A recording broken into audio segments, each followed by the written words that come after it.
میں آپ کو ایک لطیفہ سنا. سبحان اللہ. اور وہ خبتی قسم کا پاگل مولوی ہے ان کا طوطے کو حافظ قرآن بنایا. میرے مخدوم جو ان کے غلام ہے نا، مخدوم اشرف جہانگیر سمنانی، انہوں نے ان کے دروازے پر رہنے والے مٹھو کو حافظ قرآن بنایا تھا.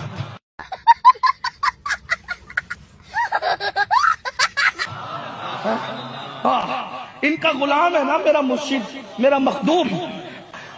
بلی کو اتنی معرفت دے دی جتنا 1857 کے بعد والے ملوں کو معرفت نہیں ہے. کھاؤ ماں قسم. اشرف سمنا کی بلی کو اتنی معرفت تھی، روزانہ جتنے مہمان آتے تھے باورچی بلی کے پاس آ کے کھڑا ہو کر کے سنتا تھا یہ کتنی بار آواز دے رہی ہے، جتنی بار آواز دے گی اتنے مہمان آئیں گے، اس سے زیادہ نہیں آئیں گے. بھائی صاحب کچھ زیادہ نہیں ہو گیا یہ؟ مطلب کچھ بھی. میں مانتا ہوں کہ لوگوں کو یہ بات ہضم نہیں ہوگی.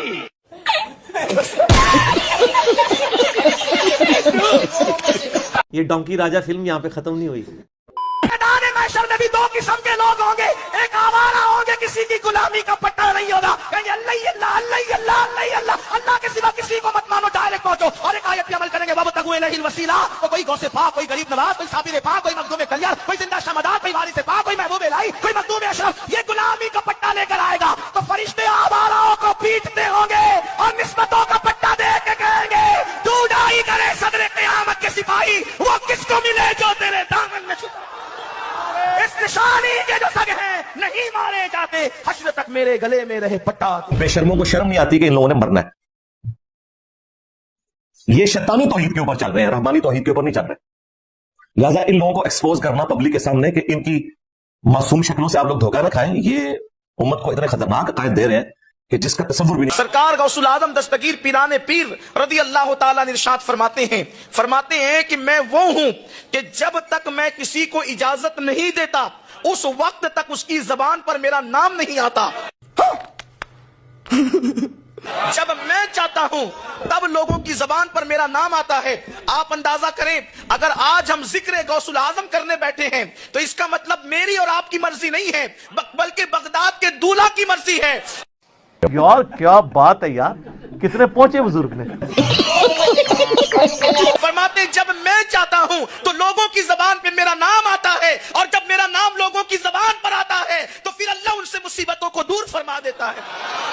اور ابھی تو رکو، کلائمیکس ابھی باقی ہے. فرماتے مصیبت میں میرا نام لیا کرو، میں ضمانت دیتا ہوں کہ جس نے مصیبت میں میرا نام لیا اللہ اس کی مصیبتوں کو دور فرما دیتا ہے. سرکار غوث العظم دستگیر کی شان یہ ہے، میں غوث پاک کی شان کیا بیان کروں. غوث پاک کی شان یہ ہے، اللہ اکبر، کہ حضور رحمت عالم رحمت للعالمین صلی اللہ علیہ وآلہ وسلم نے خود غوث پاک کی شان بیان فرمائی. سب کہانیاں جھوٹ سے کوڑ مار دے رہے.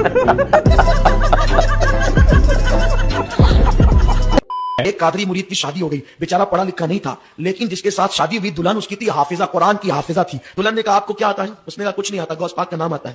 تو کہا میں قرآن کی حافظہ ہوں اور ابھی آپ سے ملاقات نہیں ہوگی، پہلے آپ بھی حافظ قرآن بنیے، ہمارے معیار کے مطابق بن کے آئیے. جب آپ حافظ جی بن جائیں گے، ہم حافظ آئیں، تو اس کے بعد ہماری ملاقات ہوگی. گئے غوث پاک کی مسجد میں جا کے بیٹھ گئے. جب غوث پاک کی مسجد میں جا کر کے بیٹھے تو غوث العظم دستگیر کی مسجد میں جا کر کے بیٹھے. فجر کا وقت ہوا تو سوچا کہ حضرت خانقاہ سے نکلیں گے تو اپنا مقدمہ پیش کر دیں گے. تو عرض کی حضور میری شادی ایک حافظہ سے ہوئی ہے اور میں اس کے پاس گیا تو اس نے کہا کہ تم بھی حافظ بن کے اور پھر ملاقات کرنا ورنہ نہیں آنا. تو حضرت اب میں کیا کروں، میں اتنے دن تک صبر تو نہیں کر سکتا. فرمایا فجر کی نماز میرے پیچھے پڑھنا، میں بھی نماز پڑھاؤں گا، میرے پیچھے نماز پڑھنا فجر کی.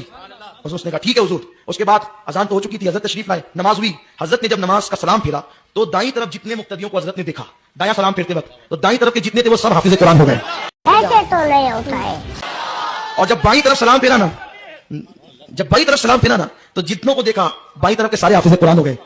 یہ تو بیچارہ ایک حافظ جی بننے آیا تھا، میرے غوث نے اتنے حافظ جی بنا دیے. کیسے کیسے لوگ رہتے ہیں یار.